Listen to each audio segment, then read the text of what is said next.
So hello बच्चों, हम लोग वेक्टर स्टार्ट करने जा रहे हैं। हम लोग थर्ड लेक्चर में वेक्टर में पढ़ रहे थे triangle law of vector addition, उसी को कंटिन्यू करते हैं आगे की तरफ। So triangle law of vector addition में हम लोगों ने क्या पढ़ा था अप टू थर्ड लेक्चर कि सपोज ये वेक्टर ए है, ये वेक्टर वी है, हम लोगों को निकालना है क्या, vector A plus vector V.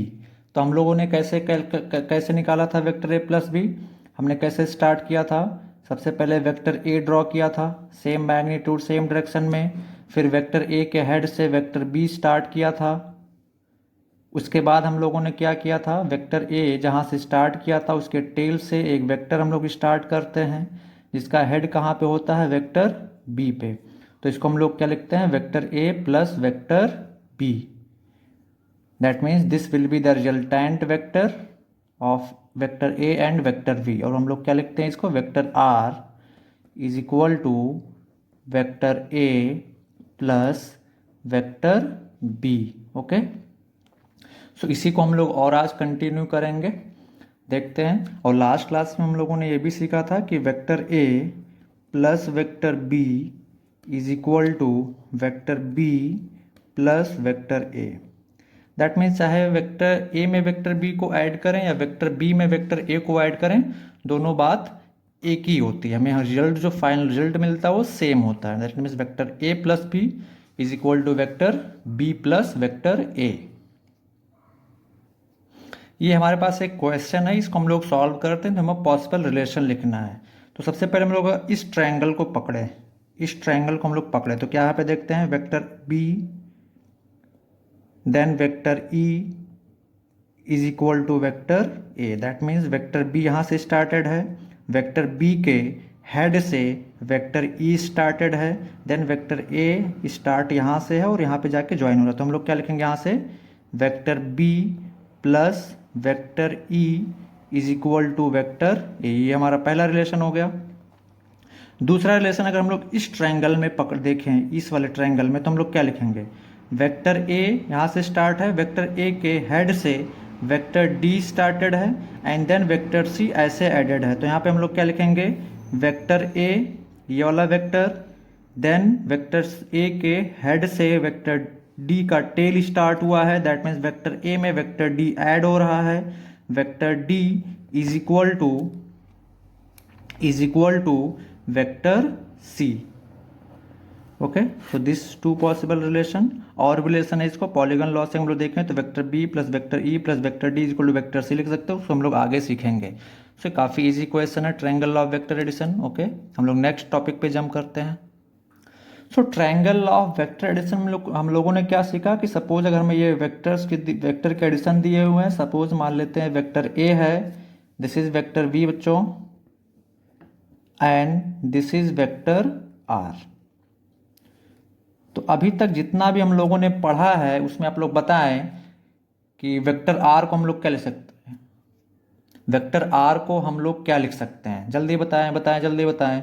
तो यहाँ से हम लोग क्या लिख सकते हैं, देखिए अगर ध्यान से, vector A then vector A के हेड से वेक्टर बी स्टार्ट हुआ है और वेक्टर आर का यहाँ पे टेल लगा हुआ है, हेड लगा हुआ है और यहाँ पे टेल है। तो यहाँ से हम लोग क्या लिख सकते हैं, vector R is equal to vector A plus vector B. या हम लोग ऐसे लिख सकते हैं इसको, vector A plus vector B is equal to vector R. Okay, अगर हम लोग वेक्टर आर को इधर लेके आए तो क्या आ जाएगा, vector A plus vector B minus vector R is equal to 0, null vector. या इसको थोड़ा सा अरेंज करें तो हमें क्या मिल जाएगा, यहाँ से vector A plus vector B plus minus vector R is equal to 0। Okay, minus vector R is equal to 0। अब आप लोग हमको बताएं कि अगर वेक्टर आर ऐसे इधर की तरफ है तो माइनस वेक्टर आर का मतलब क्या होगा, मैग्नीट्यूड सेम रहेगा बट डायरेक्शन क्या हो जाएगा, रिवर्स हो जाएगा। दैट मीन्स अगर वेक्टर आर का डायरेक्शन डायग्राम में ऐसा दिया हुआ है तो मैं पूछूं कि what will be minus vector R, तो माइनस वेक्टर आर का मतलब मैग्नीट्यूड सेम रहेगा बट डायरेक्शन क्या हो जाएगा, रिवर्स हो जाएगा। तो अगर इसमें हम लोग डायरेक्शन इसको रिवर्स कर दे और एज्यूम कर लेते हैं कि minus vector R is equal to another vector C, क्योंकि जब डायरेक्शन चेंज हो जाएगा तो वेक्टर चेंज हो जाएगा, तो हमने एज्यूम कर लिया minus vector R is equal to C. और वेक्टर सी का डायरेक्शन क्या है बच्चों? वेक्टर सी का डायरेक्शन ऐसा है। तो इस ट्रायंगल में अगर हम लोग ध्यान से देखें तो हम लोग क्या लिख सकते हैं? Vector A, this is vector B, और हम लोग को माइनस वेक्टर आर बनाना है, तो वेक्टर आर का डायरेक्शन इधर की तरफ था, तो माइनस वेक्टर आर का डायरेक्शन किधर की तरफ हो जाएगा? इधर की तरफ हो जाएगा। This is minus vector R, जो कि कितना हमने एज्यूम किया हुआ है? वेक्टर सी।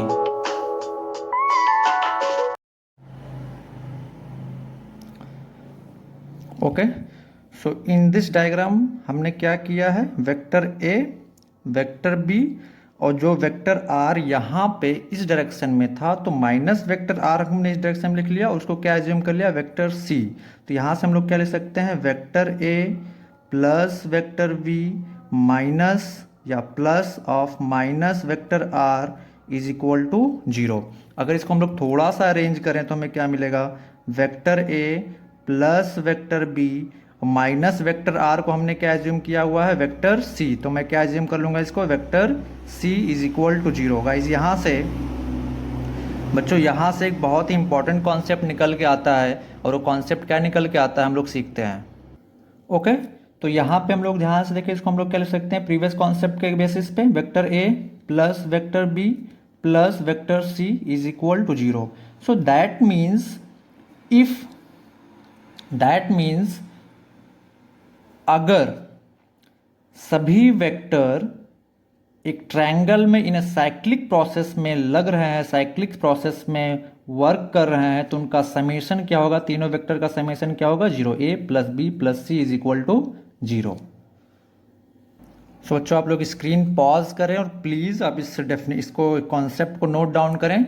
हमने यहाँ पे देखा कि अगर तीन वेक्टर्स एक ट्रायंगल के साइड से रिप्रेजेंट किए जाएं और वो एक साइक्लिक मैनर में लग रहे हों, साइक्लिक मैनर में एक्ट कर रहे हों, तो सभी तीनों वेक्टर का समेशन क्या होगा? 0। That means if three vectors are represented by sides of a triangle in a cyclic manner, then the resultant of these vector will be 0। Cyclic manner का मतलब, अगर हम लोग ध्यान से देखें तो वेक्टर ए के हेड से वेक्टर बी के हेड से वेक्टर सी का टेल, एंड देन अगर ध्यान से देखें तो ये एक साइक्लिक मैनर में ऐसे एक्ट कर रहे हैं। तो साइक्लिक मैनर में जब भी वेक्टर एक्ट करेंगे और they are represented by sides of a triangle, then their resultant will be 0। हम लोग लिख सकते हैं vector A plus B plus C is equal to 0। चलिए एक छोटा सा क्वेश्चन लें, काफ़ी ईजी है, आप लोग इसको सॉल्व कर सकते हैं। This is vector P, this is vector Q and this is vector R. आपको बताना है vector B plus vector Q plus vector R का वैल्यू क्या है। तो यहाँ पे अगर हम ध्यान से देखें तो these vectors are represented by sides of a triangle and they are acting in a cyclic manner। so हम लोग क्या लिख देंगे directly? Vector P plus vector Q plus vector R is equal to 0। Okay, so यहाँ पे ये ऐसा हम नहीं लिख सकते कि mod of P plus mod of Q plus mod of vector R is equal to 0 plus mod of vector R is equal, this is not true. Mod of P क्या रिप्रेजेंट कर रहा है? Magnitude of this vector. Mod of Q क्या represent कर रहा है? Magnitude of this vector. Mod of R क्या represent कर रहा है? Magnitude of this vector. So magnitude का सम अगर हम तीनों वेक्टर्स का देखेंगे तो वो 0 नहीं होगा। बट अगर हम लोग वेक्टर मेथड से वेक्टर पी को वेक्टर क्यूज के साथ फिर वेक्टर आर के साथ ऐड करेंगे तो हमें क्या मिलेगा?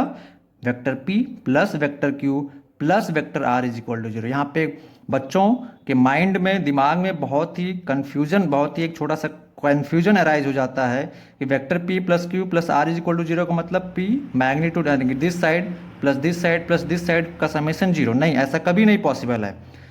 मैग्नीट्यूड, साइड्स के मैग्नीट्यूड का सम जो होगा वो डिफरेंट होगा, 0 नहीं हो सकता है। बट हम लोग अगर वेक्टर देखें, वेक्टर मतलब डायरेक्शन और मैग्नीट्यूड दोनों एक साथ चीजें, हम लोग एक साथ दोनों चीजों को ऐड कर रहे हैं। तो वेक्टर p मतलब magnitude plus direction of vector p, फिर magnitude of q and direction of vector q, magnitude of vector r and direction of vector r, इनको हम लोग अगर ऐड करते हैं तब हमको 0 मिलेगा। So this equation is true but this is not true. Next हम लोग पढ़ते हैं पॉलीगन लॉ। तो पॉलीगन लॉ में बच्चों कुछ नहीं है, बिल्कुल एकदम सेम ये ट्रायंगल लॉ की तरह ही है, इसमें कोई भी प्रॉब्लम नहीं आएगी आप लोगों को।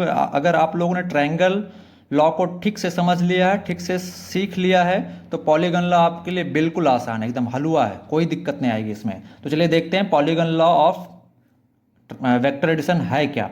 तो पॉलीगन लॉ में हम लोग करते क्या बच्चों, दो से ज्यादा वेक्टर को जब ऐड करना होता है, एक साथ जब ऐड हो रहे होते हैं, उनका रिजल्टेंट निकालना होता है, तो उसको हम लोग दो से ज्यादा वेक्टर को ऐड करने के मेथड को हम लोग क्या बोलते हैं, पॉलीगन लॉ।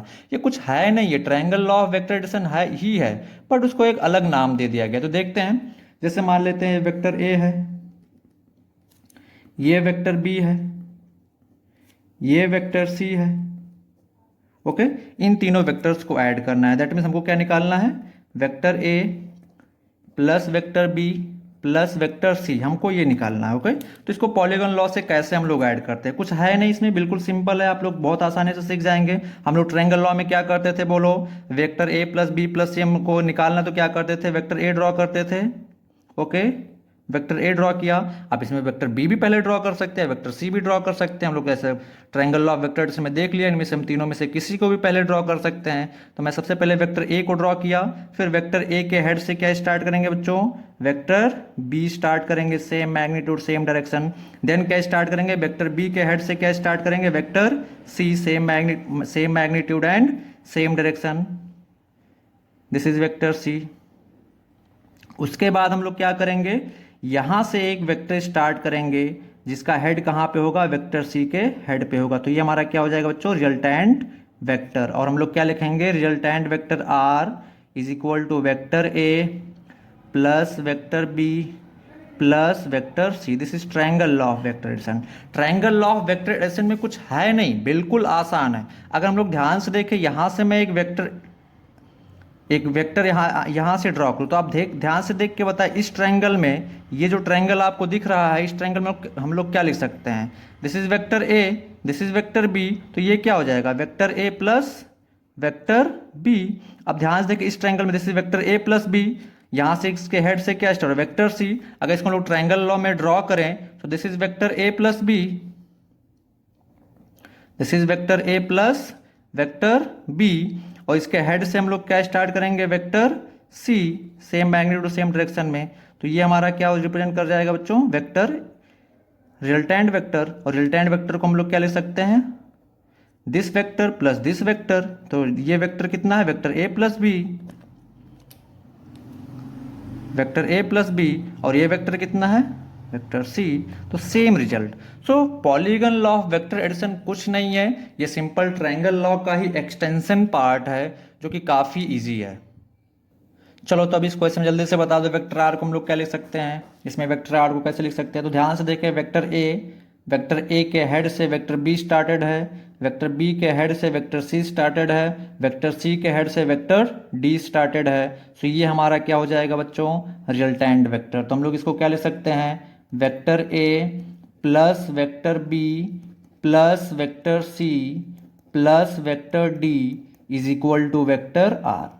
इसको थोड़ा सा सिंप्लीफाई करें तो क्या मिल जाएगा हमको, vector A plus vector B plus vector C plus vector D minus of vector R is equal to 0। इसको थोड़ा सा और सिंप्लीफाई करें तो क्या मिल जाएगा, vector A plus vector B plus vector C plus vector D plus of minus vector R is equal to 0। अब फिर से वही कॉन्सेप्ट आ गया, माइनस वेक्टर आर को हम लोग क्या लिख सकते हैं, माइनस वेक्टर आर का मतलब क्या है कि ये वेक्टर जो है मैग्नीट्यूड इसके बराबर है, बट डायरेक्शन क्या है, रिवर्स है। तो सिंपली कर क्या देना है, इस वेक्टर को उल्टे डायरेक्शन में लगा देना है। तो हम लोग क्या लिख सकते हैं इसको, अगर हम लोग इस डायग्राम को इसके इस बेसिस पे बनाएं, तो यानी कि माइनस आर वेक्टर के साथ बनाए, तो हम लोग क्या लिखेंगे इसको, this is vector A, this is vector B, this is vector C,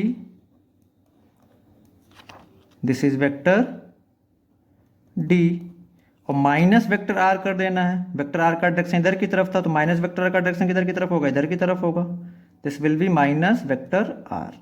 minus vector R इसको हम लोग नया वेक्टर मान लेते हैं, क्या मान लेते हैं इसको, वेक्टर ई मान लेते हैं। ओके, माइनस वेक्टर आर को हम लोग क्या मान लेते हैं, माइनस ऑफ वेक्टर ई। तो यहां से हम लोग क्या लिख सकते हैं, यहां से हम लोग क्या लिख सकते हैं, इस इक्वेशन को अगर हम लोग ध्यान से देखें तो हम लोग क्या लिखे हैं यहाँ पे, vector A plus vector B plus vector C plus vector D plus of minus vector R की जगह पे हम लोग क्या माना हुआ है, vector E, minus vector R की जगह पे हमने क्या माना हुआ है, वेक्टर ई।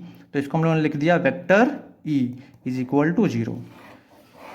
अब यहाँ से एक बहुत इंपॉर्टेंट कॉन्सेप्ट निकल गया, जैसे कि हम लोगों ने पहले पढ़ चुका है। सो बच्चों आप लोग स्क्रीन पास करके इस इंपॉर्टेंट कॉन्सेप्ट को नोट करें। क्या है इसका मतलब कि that means if N vector R represented by the sides of a polygon of N side in cyclic manner. Cyclic manner मतलब ये vector A then vector B then vector C then vector D then vector E, ये complete cycle बना रहे हैं। हम लोग ध्यान से देखें तो they are making a complete cycle. So if that means if n vectors are represented by sides of a polygon of n sides in cyclic manner, then the resultant of these vector will be 0. that means अगर एक cyclic form में act कर रहा है n side के polygon पे, तो हम लोग क्या लिख सकते हैं, vector a plus vector b plus vector c plus vector d plus vector e plus and so on is equal to 0। So बच्चों नेक्स्ट हम लोग पढ़ने वाले हैं पैरालेलोग्राम लॉ। सो नेक्स्ट हम लोग पढ़ने वाले हैं parallelogram law of addition of vector. काफ़ी सिंपल लॉ है, बहुत अच्छे से समझ में आएगा। सो पैरालेलोग्राम लॉ क्या कहता है, सबसे पहले इसका डेफिनेशन देखते हैं। सो पैरालेलोग्राम लॉ कहता क्या है वेक्टर एडिशन में कि if two non zero vectors का मतलब जिनके मैग्नीट्यूड जीरो ना हो, if two non zero vectors are represented by two adjacent sides of a parallelogram, then the resultant is given by the diagonal of the parallelogram passing through the point of intersection of two vectors। सबसे पहले हम लोग parallelogram के बारे में देख लेते हैं प्रॉपर्टी। सभी लोग मैथ्स पढ़ते हैं, सभी लोग पैरेललोग्राम की प्रॉपर्टीज जानते होंगे।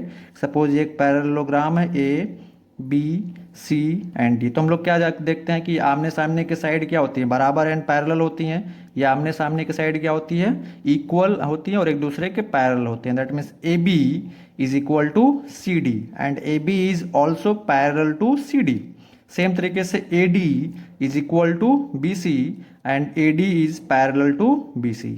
ये पैरेललोग्राम की प्रॉपर्टीज होती है। तो इसका हम लोग यूज करते हैं triangle law of vector addition में। Parallelogram basically triangle law of vector addition ही है, बट थोड़ा सा भी डिफरेंट वे में इसको हम लोग कैसे निकालते हैं, मैग्नीट्यूड एंगल ये सब निकालने का एक बहुत ही बेस्ट मेथड है। तो सीखते हैं हम लोग कैसे पैरेललोग्राम मेथड अप्लाई करके हम लोग सीखते हैं। मान लेते हैं ये है हमारा वेक्टर ए, ओके, ये है हमारा मान लेते हैं वेक्टर बी, ओके। तो हमको क्या करना है, अब वेक्टर ए प्लस बी यानी कि रिजल्टेंट वेक्टर का मैग्नीट्यूड हमको निकालना है। तो हम लोग क्या करेंगे, वेक्टर ए और वेक्टर बी को दो एडजेसेंट साइड से, किन्हीं भी दो एडजेसेंट साइड से हम लोग रिप्लेस करेंगे। तो मान लेते हैं यही पैरेललोग्राम है, तो हम लोग क्या करेंगे, एक पैरेललोग्राम बना देंगे।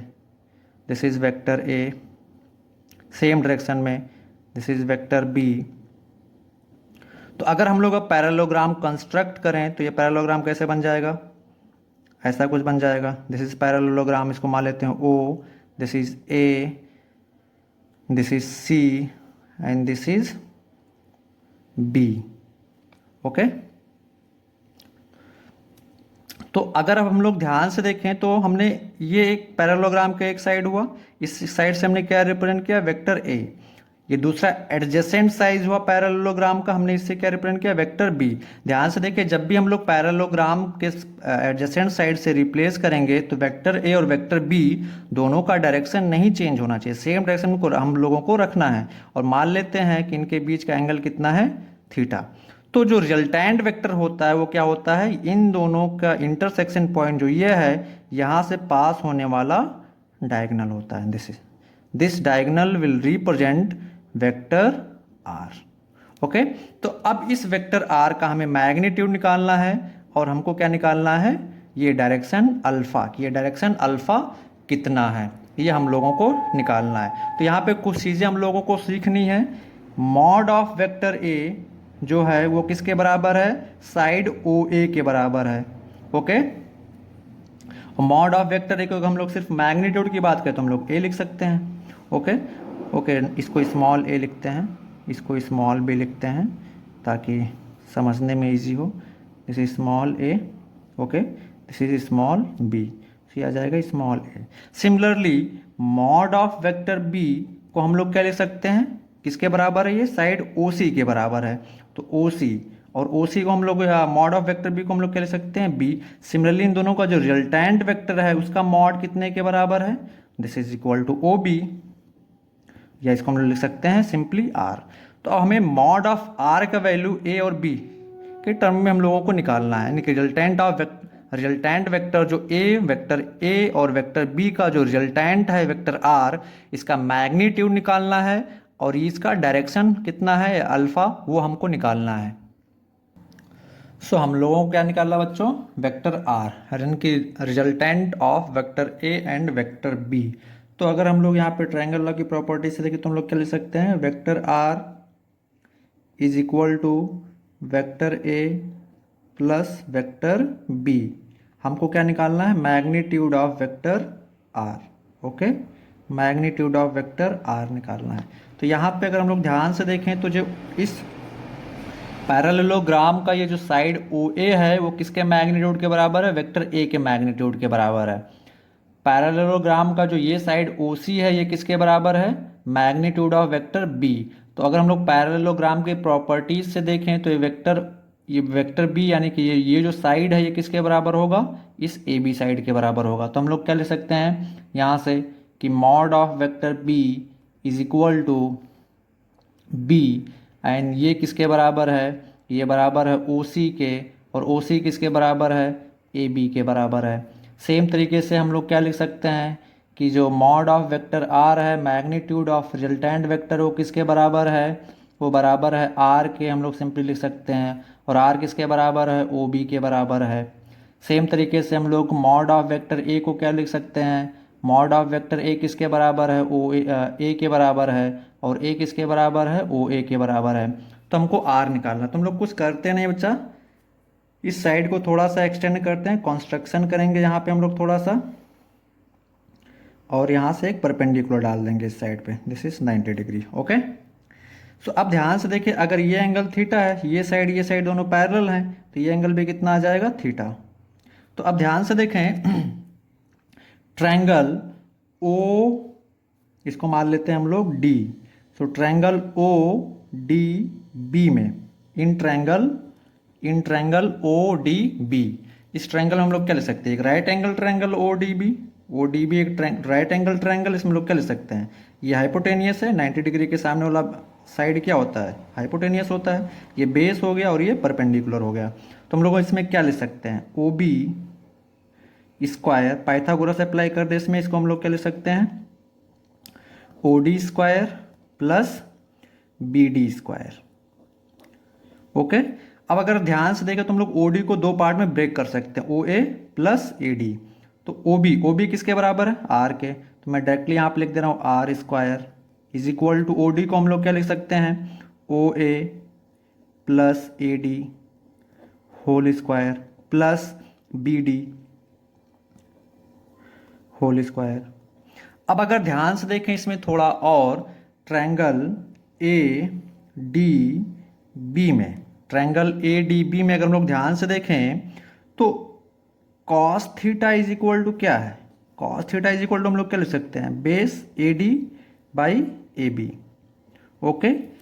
तो यहाँ से हमको क्या मिल जाएगा, A D is equal to A B cos theta, और ए बी फर्दर किसके बराबर है, ए बी बी के बराबर है, तो ए डी की जगह पे हम लोग क्या ले सकते हैं, बी कॉस थीटा। सिमिलरली इसी ट्रायंगल में लोग sine theta is equal to क्या ले सकते हैं, साइन थीटा को हम लोग लिख सकते हैं B D by A B. Similarly यहाँ से क्या आ जाएगा, B D is equal to A B sine theta, और ए बी किसके बराबर है, oh sorry, further A B किसके बराबर है, ए बी किसके बराबर है, बी के, तो यहाँ से हम लोग बी डी को क्या ले सकते हैं, किससे रिप्लेस कर सकते हैं, बी साइन थीटा से। अब ए डी और बी डी का वैल्यू यहाँ पे हम लोग रखें इस इक्वेशन में, इस इक्वेशन में तुम्हें क्या मिल जाएगा, R square is equal to O A किसके बराबर है, ए के बराबर है, तो हम लोग लिख देंगे ए प्लस ए डी हम लोग यहाँ से निकाल चुके हैं, B cos theta whole square plus B D किसके बराबर है, बी साइन थीटा, तो ये आ जाएगा B sine theta whole square. Further ध्यान से देखिए, इस ब्रैकेट को खोलें तो हमें क्या मिल जाएगा, R square is equal to A square plus ये हो जाएगा B square cos square theta plus 2ab cos theta plus यहाँ से हमें क्या मिल जाएगा, B square sine square theta. अब इसको थोड़ा सा अरेंज कर, ध्यान से देखिए, यहाँ से B cos square theta, sorry B square cos square theta, B square sine square theta, तो यहाँ से हम लोग बी स्क्वायर कॉमन ले लेंगे तो क्या जाए, cos square theta plus sine square theta, और cos square theta plus sine square theta कितना होता है, 1 होता है। तो यहाँ से हम लोग R square is equal to क्या लिख सकते हैं, A square plus B square plus 2ab cos theta. Okay, तो यहां से आ गया R square is equal to A square plus B square plus 2ab cos theta. तो हम लोगों ने क्या निकाला, रिजल्टेंट। तो यहां से resultant R is equal to क्या आ जाएगा, under root A square plus B square plus 2ab cos theta. Okay, अब यहां पे ध्यान से देखिए, आर क्या है, magnitude of resultant vector, A क्या है, magnitude of vector A, B क्या है, magnitude of vector B, theta क्या है, angle between vector A and vector B. तो वेक्टर आर को हम लोग क्या लिख सकते हैं, मॉड ऑफ वेक्टर आर। तो सेम इक्वेशन को हम लोग डिफरेंट फॉर्म में लिख सकते हैं, mod of vector R is equal to क्या लिख सकते हैं, mod of vector A square plus mod of vector B square plus 2 mod of A into mod of vector B cos theta, जहां पे थीटा क्या है, angle between vector A and vector B. So simple. Okay, so यहां से हम लोगों ने क्या निकाला बच्चों, magnitude of resultant vector. That means अगर सपोज ये वेक्टर ए है, ये वेक्टर बी है, दोनों के बीच एंगल थीटा है, तो जो रिजल्टेंट वेक्टर आएगा वेक्टर आर, इसके मैग्नीट्यूड आर को हम लोग क्या लिख सकते हैं, under root A square plus B square plus 2ab cos theta. ये आ गया रिजल्टेंट वेक्टर का मैग्नीट्यूड। नेक्स्ट हम लोगों को क्या निकालना है कि रिजल्टेंट वेक्टर जो आर है उसका डायरेक्शन क्या है। तो उसके लिए फिर से डायग्राम बनाते हैं।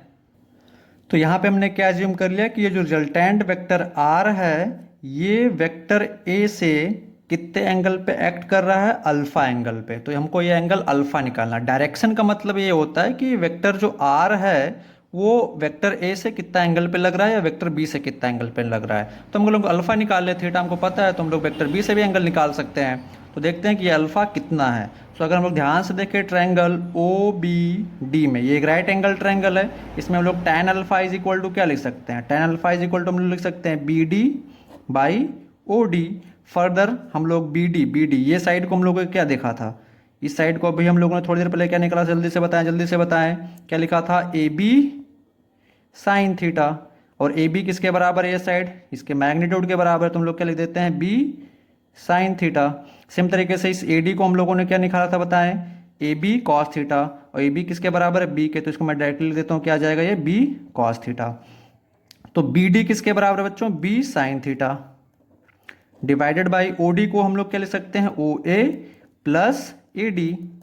सो यहाँ से आ जाएगा tan alpha is equal to B sine theta plus O A किसके बराबर है, magnitude of vector A plus A D किसके बराबर है, बी कॉस थीटा। तो ये आ गया हमारा डायरेक्शन। दैट मीन्स अगर हमें वेक्टर का मैग्नीट्यूड और डायरेक्शन पता है तो हमें उस वेक्टर के बारे में सब कुछ पता है। सो हम लोग triangle law of vector addition यानी कि पैरेललोग्राम मेथड देख रहे थे। पैरेललोग्राम मेथड में लोगों ने क्या देखा बच्चों कि अगर दो vector A and vector B ऐसे लग रहे हैं, दोनों के बीच का एंगल थीटा है, तो जो रिजल्टेंट वेक्टर है आर, इसका मैग्नीट्यूड कितना होगा और ये वेक्टर ए से कितना एंगल बना रहा है, अल्फा। तो हमने मैग्नीट्यूड ऑफ वेक्टर आर क्या निकाला था बच्चों, बोले फार्मूला सभी को याद होना चाहिए, A square plus B square plus 2ab cos theta. Okay, और ये एंगल हमने अल्फा कितना निकाला था, tan alpha is equal to क्या लिखा था जल्दी से बोले बच्चों, B sine theta by A plus B cos theta. ये दो फार्मूले सभी को अच्छे से याद होने चाहिए with their proper meaning. Meaning का मतलब थीटा क्या है, ए क्या है, बी क्या है, ये सारी चीज़ें सभी को अच्छे से क्लियर होनी चाहिए। ओके, अब इस पर हम लोग छोटा 2-3 क्वेश्चन सॉल्व करते हैं, फिर आगे बढ़ते हैं। सो क्वेश्चन सॉल्व करते हैं। सो फर्स्ट क्वेश्चन सॉल्व करते हैं, वेरी इजी। मान लेते हैं ये कोई 10 न्यूटन का फोर्स लग रहा है, ये 5 न्यूटन का फोर्स लग रहा है, दोनों के बीच एंगल कितना है, 60 डिग्री। हम लोगों को बताना है इनका रिजल्टेंट फोर्स कितना होगा, यानी कि रिजल्टेंट वेक्टर आर हम लोगों को निकालना है। तो मैग्नीट्यूड ऑफ रिजल्टेंट यहाँ पे हम लोग ध्यान से देखें तो ए कितना है 10, बी कितना है 5, हमको क्या निकालना है, मैग्नीट्यूड ऑफ रिजल्टेंट वेक्टर। तो मैग्नीट्यूड ऑफ रिजल्टेंट वेक्टर निकालने का फार्मूला क्या है, बोलें जल्दी से। आर इज इक्वल टू क्या था, A square plus B square plus 2ab cos theta. ये सभी को फार्मूला याद होना चाहिए। So R is equal to क्या आ जाएगा, under root A square means 10 square plus B square means 5 square plus 2, A का वैल्यू कितना है 10 इंटू 5 इंटू कॉस 60। कॉस 60 का वैल्यू कितना आ जाएगा, हाफ, तो ये 2 से 2 कैंसिल आउट हो जाएगा। सो रिजल्टेंट वेक्टर कितना आ जाएगा बच्चों, under root 100 plus 25 plus 10 into 5 50। So कितना आ जाएगा, रूट 175 न्यूटन। ओके, नेक्स्ट हम लोगों को क्या निकालना है, इसका डायरेक्शन। सो डायरेक्शन निकालने का फार्मूला क्या था, tan alpha is equal to B sine theta by A plus B cos theta. Okay, यहाँ पे ध्यान से देखिए, ये डायरेक्शन कहाँ से निकलेगा, वेक्टर ए से। हमने ए वेक्टर किसको ज्यूम किया है, 10 न्यूटन को, तो ये अल्फा यहाँ से मेजर किया जाएगा। सो बी कितना है, बोले बी का वैल्यू कितना है 5 इंटू साइन थीटा थीटा कितना है 60 बाई ए कितना है 10 प्लस 5 इंटू कॉस 60। सो ये कितना आ जाएगा, साइन 60 का वैल्यू कितना होता है 5 into root 3/2 divided by 10 plus 5 cos 60 का वैल्यू कितना होता है हाफ। तो यहाँ से हम लोग क्या निकाल सकते हैं बच्चों, tan अल्फा यानी कि अल्फा का वैल्यू। तो हमको क्या क्या पता था, दो वेक्टर पता थे 10 न्यूटन, और क्या पता था, दूसरा वेक्टर पता था 5 न्यूटन, दोनों के बीच का एंगल कितना था 60 डिग्री। हमको इस वेक्टर का मैग्नीट्यूड, रिजल्टेंट वेक्टर का मैग्नीट्यूड निकालना था और डायरेक्शन निकालना था। हमने मैग्नीट्यूड इस फार्मूले से कैलकुलेट कर लिया और डायरेक्शन भी निकाल लिया। आते हैं दूसरा क्वेश्चन सॉल्व करते हैं, काफ़ी इजी। ओके, मान लेते हैं ये दो वेक्टर हैं 3 न्यूटन और ये दूसरा वेक्टर 4 न्यूटन। ओके, दोनों के बीच का एंगल कितना है इस बार 90 डिग्री, दोनों वेक्टर परपेंडिकुलरली एक्ट कर रहे हैं। तो हम लोगों को क्या निकालना है, हम लोगों को निकालना है मैग्नीट्यूड ऑफ रिजल्टेंट वेक्टर और डायरेक्शन ऑफ रिजल्टेंट वेक्टर। तो मान लेता हूँ मैं ए का वैल्यू कितना है यहाँ पे 3 न्यूटन, बी का वैल्यू कितना है यहाँ पे 4 न्यूटन। ओके, हम लोगों को क्या निकालना है, रिजल्टेंट वेक्टर निकालना है। थीटा कितना दिया हुआ है 90 डिग्री। तो अपने पास फार्मूला क्या है रिजल्टेंट वेक्टर का मैग्नीट्यूड निकालने का, under root A square plus B square plus 2ab cos theta. Okay, so resultant vector R will be equal to A square means 3 square plus 4 square plus 2 into 3 into 4 into cos 90। Cos 90 का value कितना होता है, जल्दी बोलो 0। तो ये पूरा term क्या हो जाएगा 0। तो फाइनल क्या बचेगा यहाँ से, अंडर रूट क्या बचेगा final 3 square plus 4 square. So R is equal to कितना आ जाएगा 5 न्यूटन। नेक्स्ट हम लोगों को निकालना है डायरेक्शन। तो डायरेक्शन क्या आ जाएगा, tan alpha is equal to क्या था फार्मूला, बोलो B sine theta by A plus B cos theta. So B का वैल्यू कितना है 4 साइन थीटा का वैल्यू 90 डिग्री बाई ए कितना है 3 प्लस बी कॉस 90। तो ये तो 0 हो जाए, कॉस 90 का वैल्यू 0 होता है। तो tan alpha is equal to कितना आ जाएगा बच्चों 4/3। This will be the direction, very easy. आप ऐसे याद रखें कि अगर दो वेक्टर ए, एक फार्मूला बन जाता है, वेक्टर बी 90 डिग्री पे एक्ट करें, यानी कि दोनों के बीच का एंगल 90 डिग्री है, तो रिजल्टेंट वेक्टर जो होगा, रिजल्टेंट वेक्टर आर, ये क्या आ जाएगा under root A square plus B square, क्योंकि बगल में क्या आएगा plus two A B cos theta का वैल्यू क्या आ जाएगा, कॉस 90 का वैल्यू क्या आ जाएगा जीरो, तो ये टर्म पूरा क्या हो जाएगा जीरो, तो सिर्फ क्या बचेगा A square plus B square. Okay, तो रिजल्टेंट कितना आ जाएगा under root A square plus B square. अब ध्यान से देखें, अगर ये रिजल्टेंट वेक्टर है तो अगर हम लोग इसको रिप्लेस करें तो ये वेक्टर बी किसके बराबर होगा, इसके बराबर होगा। तो ए से अगर हम लोग एंगल डायरेक्शन रिजल्टेंट वेक्टर का डायरेक्शन मेजर करते हैं वेक्टर आर, तो यहाँ से tan alpha is equal to क्या आ जाएगा, बोलो इस ट्रायंगल में ये किसके बराबर है, बी के बराबर है, ये किसके बराबर है, ए के बराबर, तो बी बाई ए। याद रखें ये जो अल्फा हमने मेजर किया वो कहाँ से मेजर किया, ए के डायरेक्शन से, तो tan alpha is equal to क्या आ जाएगा, बी बाई ए। चलो बच्चों, तो हम लोग अब देखते हैं कि अगर दो वेक्टर्स लग रहे हैं थीटा एंगल पे तो उनका जो रिजल्टेंट वेक्टर का मैग्नीट्यूड होगा वो मैक्सिमम कब होगा, मिनिमम कब होगा, या फिर जीरो कब होगा। चलो देखते हैं। तो दो vector suppose A and vector B ऐसे लग रहे हैं, दोनों के बीच का एंगल थीटा है, so resultant vector will be this. So magnitude of resultant vector R को हम लोगों ने क्या निकाला था, फार्मूला सभी को याद होना चाहिए, सभी को मतलब सभी को याद होना चाहिए, बिल्कुल जुबान पे होना चाहिए, कोई बहानेबाजी नहीं चलेगा। A square plus B square plus 2ab cos theta. अब बताएं कि इस r का वैल्यू जो रिजल्टेंट वेक्टर आर वो मैक्सिमम कब होगा, ए क्या है, magnitude of A, magnitude negative हो नहीं सकता है, दैट मीन्स ये वैल्यू पॉजिटिव है। और वैसे भी देखा जाए ए स्क्वायर है तो किसी भी क्वांटिटी का स्क्वायर हमेशा पॉजिटिव होता है। सिमिलरली बी, ये भी नेगेटिव नहीं हो सकता है। ए क्या है, मैग्नीट्यूड ऑफ ए, नेगेटिव हो नहीं सकता है। बी क्या है, मैग्नीट्यूड ऑफ बी, नेगेटिव हो नहीं सकता है। तो ये सारी ये क्वांटिटी ये और ये दोनों क्वांटिटी कैसी हैं, पॉजिटिव, सभी ऐड हो रही हैं। तो मैक्सिमम कब होगा, तो ये रिजल्टेंट वेक्टर सिंपली किस पे डिपेंड कर रहा है, थीटा पे डिपेंड कर रहा है। तो रिजल्टेंट वेक्टर आर मैक्सिमम कब होगा, रिजल्टेंट वेक्टर आर मैक्सिमम कब होगा, जब हमारा कॉस थीटा क्या हो बच्चों, मैक्सिमम हो। और हम सभी को पता है कि कॉस थीटा की मैक्सिमम वैल्यू कितनी होती है, 1 होती है, यानी कि थीटा क्या हो, जीरो। थीटा जीरो का मतलब दोनों वेक्टर कैसे लग रहे हैं, सेम डायरेक्शन में लग रहे हैं, यानी vector A this is vector B, दोनों का डायरेक्शन क्या है, सेम है, दोनों के बीच एंगल कितना है, जीरो। तो इस फार्मूले में अगर theta is equal to zero रखेंगे तो क्या आ जाएगा, resultant vector R is equal to under root A square plus B square plus 2ab, क्योंकि कॉस जीरो का वैल्यू क्या आ जाएगा, 1। इसको हम लोग क्या लिख सकते हैं, ये क्या है, A square plus B square plus 2ab क्या है, ए प्लस बी का होल स्क्वायर, तो ये बन जाएगा A plus B whole square under root. Okay, so R is equal to क्या आ जाएगा, ए प्लस बी।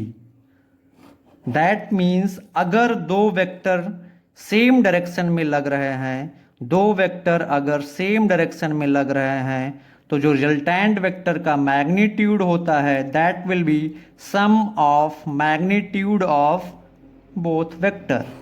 ये तभी पॉसिबल है जब दोनों वेक्टर का डायरेक्शन क्या हो, सेम हो। Mod of vector A plus mod of vector B, अगर दो वेक्टर के मैग्नीट्यूड सेम है, सॉरी डायरेक्शन सेम है, तो रिजल्टेंट वेक्टर का मैग्नीट्यूड कैसे निकालते हैं, दोनों के मैग्नीट्यूड को ऐड कर देते हैं। फॉर एग्जाम्पल छोटा सा एग्जाम्पल लेते हैं, मान लेते हैं ये फोर्स लग रहा है 10 न्यूटन का, एक दूसरा फोर्स उसी डायरेक्शन में लग रहा है 5 न्यूटन का, तो what will B resultant force, resultant force will be 5 plus 10। Simply हम लोग दोनों के मैग्नीट्यूड को क्या कर लेंगे, ऐड कर लेंगे, 15 न्यूटन। और अगर ध्यान से देखो दोनों का डायरेक्शन सेम है तो रिजल्टेंट वेक्टर का डायरेक्शन क्या होगा, इधर की तरफ होगा। चलिए नेक्स्ट क्वेश्चन जल्दी से बताएं। ये एक ब्लॉक है, इस पे इधर से एक फोर्स लग रहा है ऐसे 20 न्यूटन का, एक दूसरा फोर्स ऐसे लग रहा है उसी डायरेक्शन में 10 न्यूटन का, तो what will B resultant force on this block of mass m, कितना आ जाएगा। तो यहाँ पे अगर हम लोग ध्यान से देखें 20 न्यूटन का फोर्स और 10 न्यूटन का फोर्स दोनों का डायरेक्शन क्या है, सेम है, तो रिजल्टेंट फोर्स क्या आ जाएगा बच्चों, इनके मैग्नीट्यूड को डायरेक्टली ऐड कर लेंगे, that means 20 plus 10, so resultant vector कितना आ जाएगा, 30 न्यूटन। और इस रिजल्टेंट वेक्टर का डायरेक्शन क्या होगा, जो इन दोनों वेक्टर का डायरेक्शन है, तो हम लोग इन दोनों वेक्टर की जगह पे एक सिंगल वेक्टर लगा सकते हैं। सिंगल फोर्स लगा सकते हैं जो इस ब्लॉक पे लग रहा है इस डायरेक्शन में, और कितना होगा इसका मैग्नीट्यूड 10 + 20 यानी कि 30 न्यूटन। सो अब हम लोग देखते हैं कि नेक्स्ट कॉन्सेप्ट, अब हम लोग देखते हैं कि अगर वेक्टर ए वेक्टर बी जिनके बीच एंगल थीटा है और ये रिजल्टेंट वेक्टर आर है उनके बीच का, और ये रिजल्टेंट वेक्टर का मैग्नीट्यूड हम लोगों ने देखा था कितना आया था, √a² + b² + 2ab cos theta. Okay, सो कैसे निकालेंगे हम लोग रिजल्टेंट वेक्टर? यहाँ पे रिजल्टेंट वेक्टर तो हम लोग निकाल लिया। अब ये रिजल्टेंट मैक्सिमम कब होगा वो केस हम लोगों ने डिस्कस कर लिया। मैक्सिमम कितना होगा, a + b, जब दोनों का डायरेक्शन सेम होगा, यानी कि मैक्सिमम रिजल्टेंट वेक्टर का मैक्सिमम मैग्नीट्यूड कितना होगा, a + b। और ये कब पॉसिबल है, कब हम लोग डायरेक्टली मैग्नीट्यूड को ऐड कर सकते हैं, जब दोनों वेक्टर का डायरेक्शन क्या हो, सेम हो। अब हम लोग देखते हैं कि इस रिजल्टेंट वेक्टर का मैग्नीट्यूड मिनिमम कब होगा। तो ध्यान से देखिए, फिर से वही कहानी, किस पे डिपेंड कर रहा है, थीटा पे डिपेंड कर रहा है, यानी कॉस थीटा पे। तो कब मिनिमम होगा, जब कॉस थीटा क्या हो, मिनिमम हो, cos theta minimum. So cos theta की मिनिमम वैल्यू कितनी होती है, सभी लोग मैथ्स पढ़ते हैं, बताएं जल्दी से कितना होता है, बोलो जल्दी बोलो, कॉस थीटा की मिनिमम वैल्यू कितनी होती है, -1। दैट मीन्स थीटा कितना होना चाहिए, 180 डिग्री। दैट मीन्स दोनों वेक्टर, वेक्टर ए और वेक्टर बी अपोजिट डायरेक्शन में एक्ट कर रहे हों, तो उन दोनों का मैग्नीट्यूड क्या होता है, रिजल्टेंट वेक्टर का मैग्नीट्यूड क्या होता है, मिनिमम होता है। तो यहाँ पे cos थीटा की जगह पे -1 रखें तो r = क्या आ जाएगा, √a² + b² + 2ab, sorry -2ab। Okay, क्योंकि cos थीटा -1 होगा, सो -2ab। इसको हम लोग क्या लिख सकते हैं, √a - b²। So resultant vector R क्या आ जाएगा, a - b। Okay, a - b, resultant vector क्या आ जाएगा हमारा, a - b। सो मिनिमम कितना आ जाएगा, a - b। मैक्सिमम कितना, मैक्सिमम पॉसिबल मैग्नीट्यूड कितना निकाल लिया हम लोगों ने, a + b। Okay, a + b। सो अगर हम लोग मॉड लग लेते हैं ताकि पॉजिटिव बनाए, so maximum possible magnitude resultant vector कितना हो जाएगा, a + b, mod of a + b। And minimum magnitude कितना होगा, हो सकता है रिजल्टेंट वेक्टर का, a - b, mod of a - b लिखते हैं, मॉड ऑफ a + b लिखते हैं। a क्या है बच्चों, बोलो, a है क्या है, मैग्नीट्यूड ऑफ a। b क्या है, मैग्नीट्यूड ऑफ b।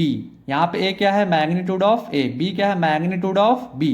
यहाँ पे हम लोग ध्यान से देखें, जब a - b हो रहा है, यानी कि दो वेक्टर अपोजिट डायरेक्शन में लग रहे हैं, a एंड b, तो यहाँ पे हम लोग रिजल्टेंट वेक्टर का डायरेक्शन कैसे निकालेंगे बच्चों, तो रिजल्टेंट वेक्टर का डायरेक्शन उसकी तरफ होगा जिस वेक्टर का मैग्नीट्यूड ज़्यादा होगा। ओके, जिस वेक्टर का मैग्नीट्यूड क्या होगा, ज़्यादा। सिंपल ले ले, अगर हम लोग मान लेते हैं 10 न्यूटन का फोर्स इधर लग रहा है, 2 न्यूटन का फोर्स इधर लग रहा है, दोनों के बीच एंगल कितना है, 180 डिग्री। दैट मीन दोनों अपोजिट डायरेक्शन में एक्ट कर रहे हैं, तो हम लोगों को रिजल्टेंट निकालना है, तो मैं सिंपली क्या करूंगा, 10 - 2 = 8 न्यूटन। इस रिजल्टेंट वेक्टर 8 न्यूटन का डायरेक्शन क्या होगा, जिसका मैग्नीट्यूड ज़्यादा, किसका मैग्नीट्यूड ज़्यादा, 10 न्यूटन का। तो रिजल्टेंट फोर्स किधर की तरफ लगेगा, जिसका इसका डायरेक्शन किधर की तरफ होगा, ए की तरफ होगा, और इसका मैग्नीट्यूड कितना होगा, 8 न्यूटन। खैर ये काफ़ी सिंपल चीज़ें, आप लोग समझ सकते हैं इसको। हम लोग देखते हैं यहाँ पे कि अगर दो वेक्टर ए और बी हैं तो मैक्सिमम मैग्नीट्यूड कितना पॉसिबल है, mod of a + b। Minimum magnitude कितना पॉसिबल है, mod of a - b। Mod of a + b का मतलब यहाँ पे magnitude of a plus magnitude of b। Mod of a - b का मतलब magnitude of a minus magnitude of b। यहाँ पे मॉड हमने इसलिए लगाया कि सपोज अगर b का वैल्यू ज़्यादा है तो ये माइनस में आ जाएगा, और माइनस में मैग्नीट्यूड हो नहीं सकता किसी वेक्टर का, इसलिए हमने यहाँ पे मॉड लगाया है। ये r क्या है, मिनिमम मतलब मिनिमम मैग्नीट्यूड पॉसिबल। r क्या है, मैक्स, यहाँ पे maximum magnitude possible. That means अगर दो वेक्टर a और b थीटा डिग्री पे एक्ट कर रहे हैं, तो ये जो रिजल्टेंट वेक्टर है इसका जो मैग्नीट्यूड होगा ये या तो मैक्सिमम के बराबर होगा या तो उससे छोटा होगा, एंड मिनिमम के या तो बराबर होगा या तो उससे बड़ा होगा। ओके, ये कॉन्सेप्ट आप लोगों को याद रखना है। इसको हम लोग सिंपल वे में लिख सकते हैं, और भी मॉड ऑफ आर मिनिमम कितना, mod of A minus B should be greater than और equal to R, should be less than और equal to R max. R max कितना था, सो वेक्टर ए और वेक्टर बी का जो resultant होगा are, वो किस किस के बीच लाई करेगा, मैक्सिमम और मिनिमम के बीच लाई करेगा। या तो मैक्सिमम के इक्वल होगा या तो उससे छोटा होगा, या तो मिनिमम के इक्वल होगा या तो उससे बड़ा होगा। तो सिंपल वे हम लोग क्या ले सकते हैं कि मॉड ए माइनस बी मतलब minimum magnitude of resultant vector should be less than और equal to R, and R should be less than और equal to mod of A plus B. आप लोग यहाँ से अच्छे से नोट्स बनाए बच्चों। नेक्स्ट क्लास में हम लोग इसके बारे में कुछ क्वेश्चन सॉल्व करेंगे और नेक्स्ट कंटिन्यू करेंगे। Okay, thank you.